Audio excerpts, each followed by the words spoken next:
আসসালামু আলাইকুম। আজকে আমি কাঁঠালের বিচি দিয়ে মুরগির মাংস রান্না করে দেখাবো। চলুন দেখে নেওয়া যাক।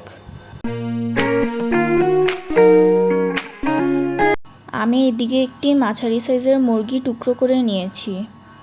আর নিয়েছি হলুদ 1.5 চা চামচ, মরিচ 2.5 চা চামচ, ধনিয়া 1 চা চামচ, জিরা 1.5 চা চামচ, আদা বাটা 2 চা চামচ, রসুন বাটা 1.5 চা চামচ, গরম মশলা 1 চা চামচ, লবণ স্বাদমতো, তেজপাতা 4টা, এলাচি 5টা, দারচিনি 4টা।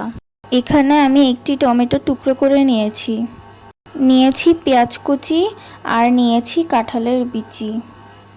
এখন আমি রান্না করতে চলে যাব। এবার আমি চুলায় একটি হাঁড়ি বসিয়ে সরিষার তেল দিয়ে দিয়েছি।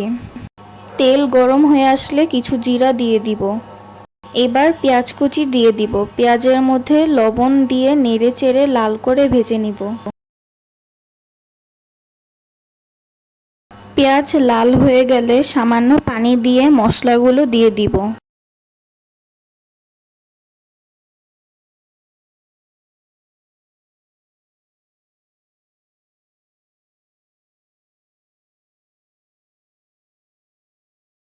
মশলাগুলো ভালোভাবে কষিয়ে নিব।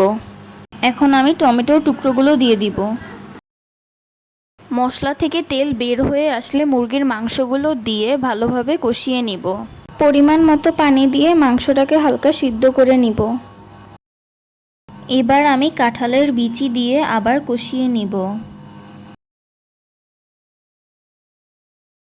কষানো হয়ে গেলে পরিমাণ মতো পানি দিয়ে দিব। কাঁঠালের বিচি সিদ্ধ হয়ে গিয়েছে। এখন আমি গরম মশলা দিয়ে নামিয়ে নিব।